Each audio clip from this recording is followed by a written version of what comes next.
Kinasuhan si Kyrie ng isang health and wellness company at ng isang celebrity therapist dahil sa breach of contract.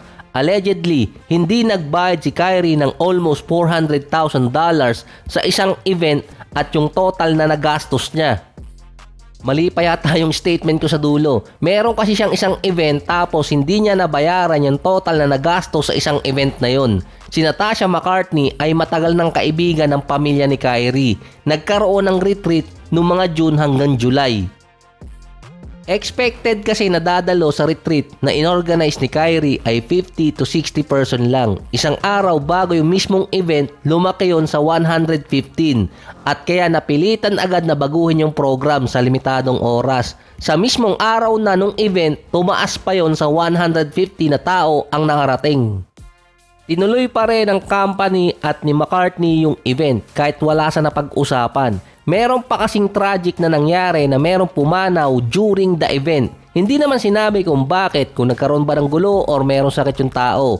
Ang sinabi lang sa lawsuit na dagdagan ng crisis management services at grief counseling yung event na inorganize ni Kyrie or nagdagdag ng ibabayad.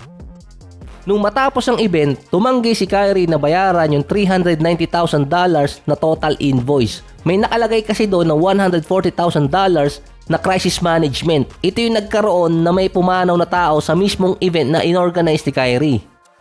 Based sa legal counsel ng health and wellness company, ayaw bayaran ni Kyrie yung nadagdag na crisis management. Wala rin naman binanggit kung bakit ayaw bayaran ni Kyrie.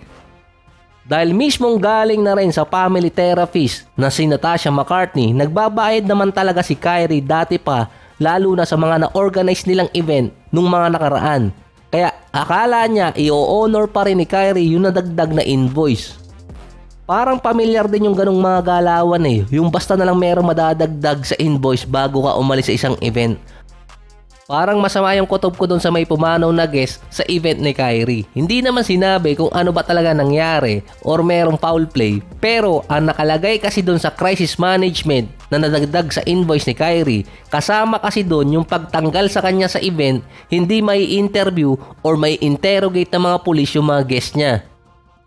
At yung isa pa, hindi lalabas sa media yung nangyari sa loob ng mismong event ni Kyrie. Mukha namang effective dahil June or July pa nangyari yung insidente. Pero nagawa nila ng paraan na hindi talaga lumabas sa media. Ngayon lang din nalaman nung nagkaso yung event management.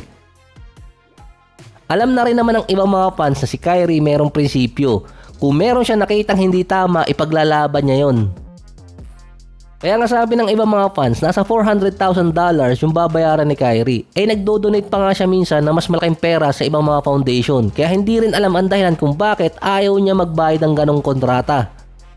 Ang kontrata pa naman ni Kyrie, milyon din ang nakukuha niya. At yung salary niya kada buwan malaki din, galing din sa mga endorsement. So hindi rin alam kung makaka-apekto to sa laro niya, pero malamang maapektuhan yung mga endorsement kung hindi mariresolve yung kaso. Ito kasi yung posible maka-apekto sa mga endorsement ni Kyrie dahil sinabi nga ng mismo nag-handle ng event ni Kyrie, itinago nila sa media at kahit sa mismo mga pulis yung ibang details ng insidente sa nangyaring event ni Kyrie. Wala pa naman nilalabas na statement yung side ni Kyrie. May laro pa naman sila ngayon. Saka yung mga NBA player ngayon parang ATM na sa ibang mga tao. Tinalo pa yung tupad. Magkaso ka lang sa kanila, easy money na. Katulad na lang nun sa kapatid ni Nikola Jokic. Parang nagpasapak na lang yung isang fan sa kanya kasi alam niya makakakuha siya ng pera.